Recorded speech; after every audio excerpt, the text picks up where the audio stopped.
In 2018, I was accepted into the university of my dreams. The moment I stepped onto campus, I thought it marked the beginning of my new life, but little did I know, it would turn out to be the start of my nightmare. Due to a miscalculation in the student enrollment figures, there weren't enough female dormitories available. As a result, the school decided to randomly assign some of us to temporarily stay in an old, abandoned dorm building. I ended up on that list. There were 8 of us in total, and 3 of us, including me, were assigned to room 102, while the rest were placed in room 101. When I first entered the dorm, I noticed that the place had already been cleaned.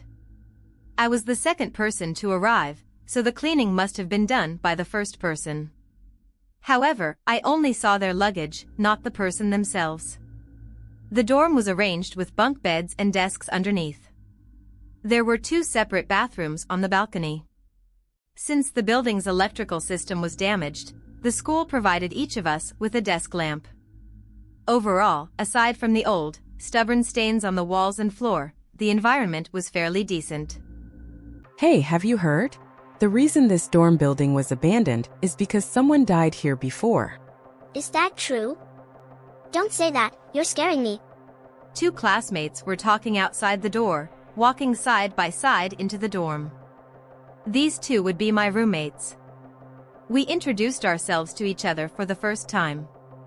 The girl wearing glasses, small in stature and with a naive expression, was named Emily Johnson.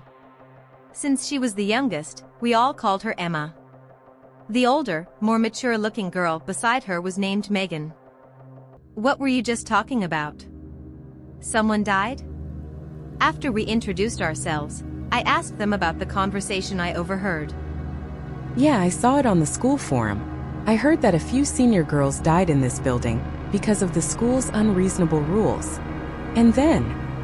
Megan paused, her face turning grim before she continued. They say their vengeful spirits still haunt this place. They impose strange rules on new students who move in, and if you don't follow them, you'll end up like them. Just then, Emma screamed, and I felt a chill run down my spine. Megan, Emma is easily scared. Don't mess with her. Emma, don't listen to her nonsense. The reason this building was abandoned is because it's too far from the main campus. The school built a new dorm near the main campus, and that's why this one was left behind. It's getting dark, we should start unpacking. After hearing my words, Megan smiled. It's just a little joke. Don't take it too seriously. We had finished unpacking, and by then it was completely dark. We turned on our desk lamps, and that's when I realized one person was still missing from our dorm. Hey, where's that person? She was the first to arrive, but I still hadn't seen her. I pointed at the empty bed and asked again. Emma and Megan both shook their heads. Looking at the bed with only luggage on it, I felt a growing sense of unease. From the name tag on the bed, I saw her name was Anna Smith, the randomly assigned dorm leader. As the dorm leader, she was the first to arrive and clean up the room, but where had she gone? By this time, she still hadn't come back. Remembering the ghost story Megan had told earlier, I suddenly felt a chill down my spine. Do you think she was taken by those senior girls? Megan suddenly blurted out this question, and Emma nearly burst into tears. Just then, there was a knock on the door.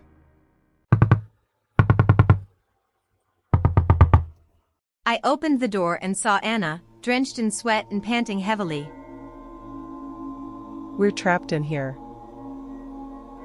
Megan reached out and touched Anna's forehead. What's going on? You don't have a fever, do you? Anna pushed her hand away and continued. Have any of you gone outside since moving in here?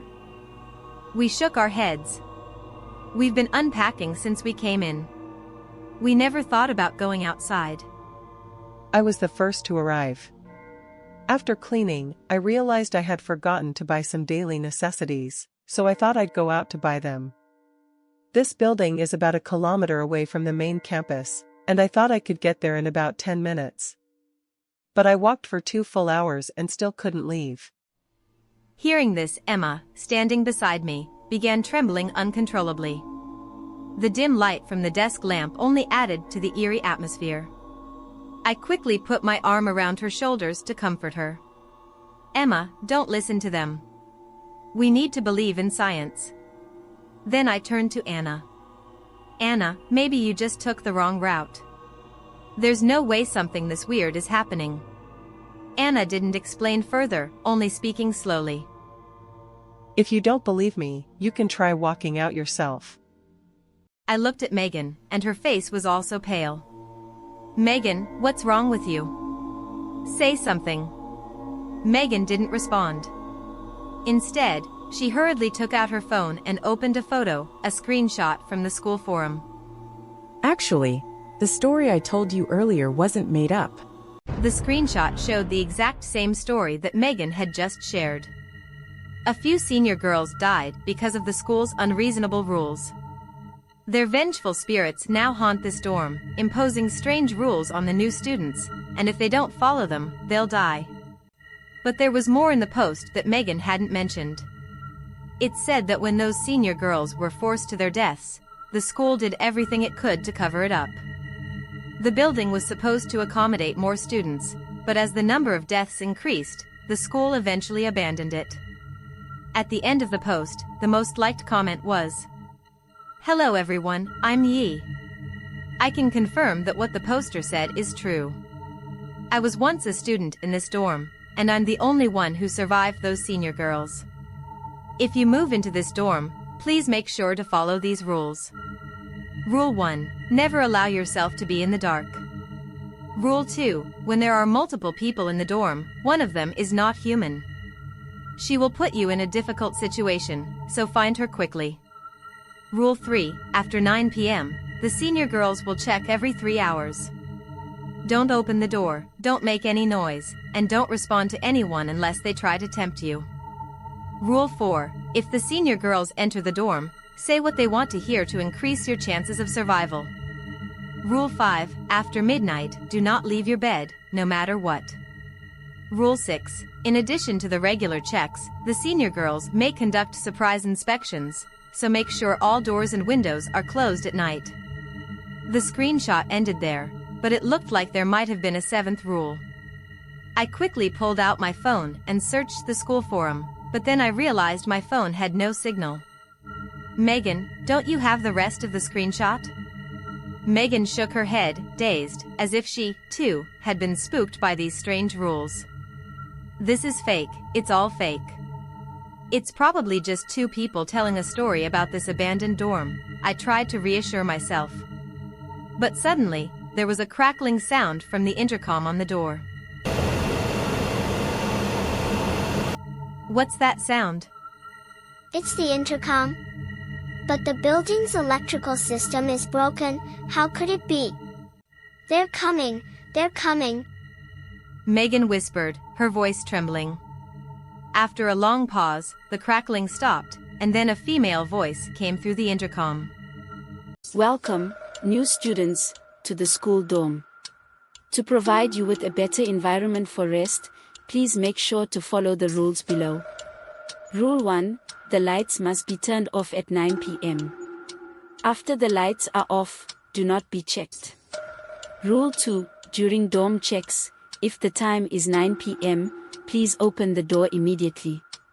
Rule 3. Don't try to flatter the senior girls. We treat all students equally. Rule 4. There should be no one in the bed during checks. We must respect each other. Rule 5. To keep the air in the dorm fresh, please open the balcony windows at night. Rule 6. Each time a rule is violated, the dorm will receive a full 10-point deduction, and all residents will be expelled. After hearing the broadcast, we all looked at each other, the room filled with an eerie silence. The rule about checking dorms at 9 p.m. seemed very strange to me. Even if the school was strict, what kind of place checks dorms at 9 p.m.? I closed the balcony doors and windows and broke the silence. These rules completely contradict what the comments on that post said. Which ones should we follow? Before anyone could answer, there was a sudden scream from the neighboring room 101. Emma screamed in terror, and I was about to open the door to check what was happening when Megan grabbed my arm. It's 9 p.m. I'll turn on my phone. Yes, it was 9 p.m. I turned and looked at the 4 beautiful desk lamps in the room before glancing at Anna, who was sitting quietly in the chair, saying nothing. Turn off the lights. Anna suddenly spoke up, her eyes showing a hint of exhaustion. Turn off the lights, Anna. Are you serious? The rules clearly say we can't be in the dark. Are you trying to get us killed? Megan questioned Anna's words. Anna immediately retorted. What rules are you talking about? Didn't the announcement make it clear? It said no light can be shown after the lights go off. Megan pointed to a screenshot on her phone, saying, This person is the only one who escaped from here. Don't you think we should trust them? The two were at odds, and I didn't know who to support. I didn't even know which rule we should follow. The screams from the next door continued, only stopping when I realized it was our turn. Megan and Anna were still arguing. At the last moment, I thought of a compromise. We couldn't completely follow the rule from the announcement since the people next door had already suffered. How about we bring the desk lamp under the covers? This way, we wouldn't get caught by the senior, and we wouldn't have to sit in complete darkness. Since it was getting colder, we had all brought thick blankets, so as long as we covered ourselves well, the light wouldn't show through. Upon hearing my suggestion, Anna reluctantly agreed. It seemed she wasn't really sure what to do and just wanted to follow any rule at random. Before getting into bed, I specifically reminded everyone not to get up, no matter what noises came from outside. According to my plan, the 4 of us immediately took our desk lamps and got into bed, covering ourselves with blankets. Emma, feeling scared, climbed into bed with me. Before the senior came to check, I lifted my blanket and glanced at the others. That's when I noticed Anna hadn't covered herself properly, and a beam of light was shining through, directly facing the dormitory door. Just as I was about to remind him, footsteps echoed outside the door.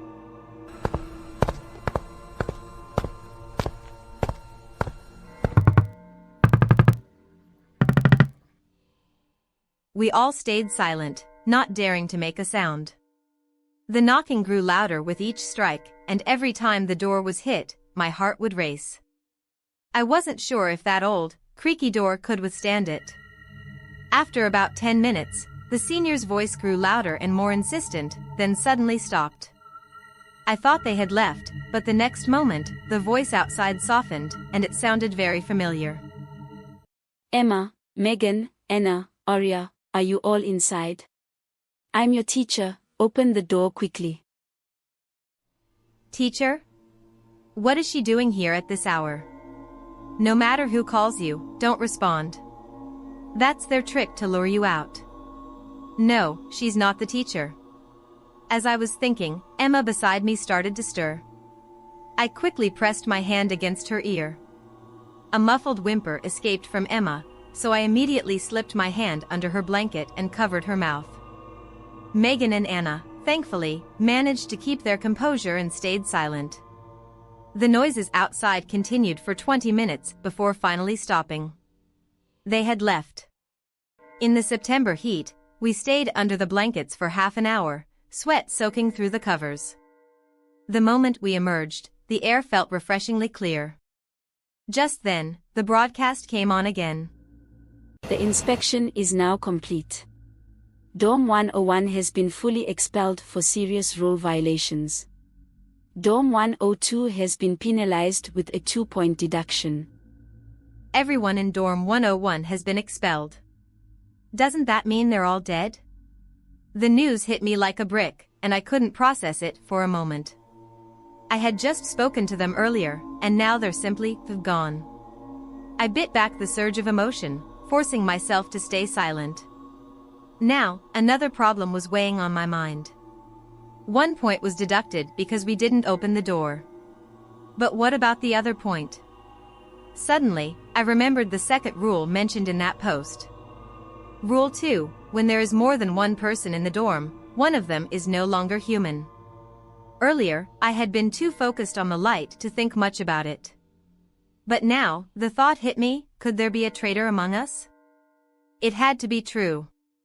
With 2.5 hours left until the next inspection, I suggested that we all get out of bed and gather around the desk lamp. After all, the lamp's battery wouldn't last the whole night. When it came to the traitor, my first suspect was Anna. Megan seemed to share the same suspicion, looking at her with a doubtful expression. Why are you all staring at me? Anna looked visibly uneasy under our intense gaze. You don't think I'm the traitor, do you? Who else could it be? The three of us were together the entire time. You're the only one who returned to the dorm after it got dark. Anna, I don't want to accuse you, but earlier, I saw light shining from under your blanket toward the door. That deduction point? It was because of you.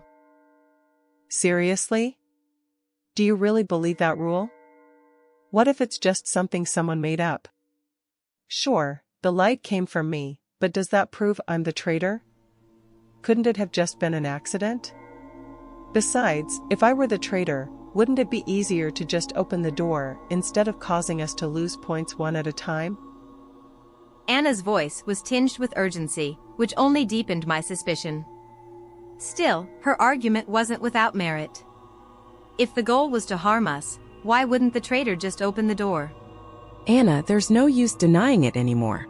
All the evidence points to you. If you're not opening the door, there must be a reason. And whatever that reason is, we neither want nor need to know. Megan's eyes were firm and unyielding as she spoke, leaving no room for doubt.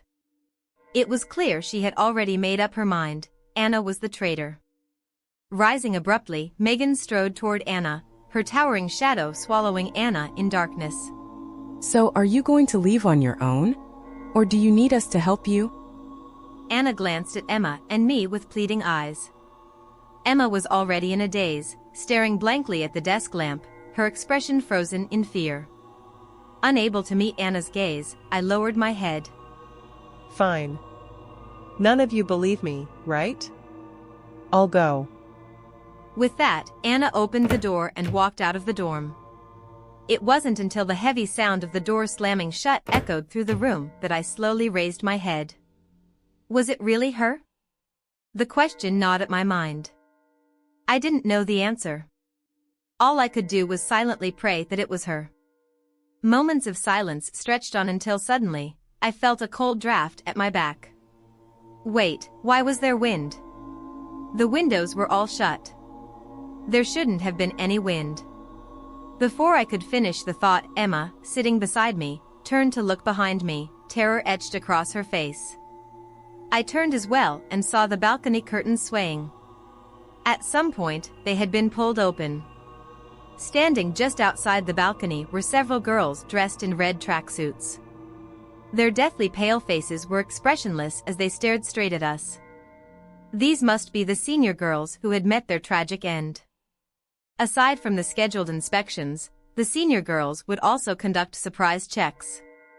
At night, all doors and windows must be securely shut. Could this be what the comment meant by surprise checks?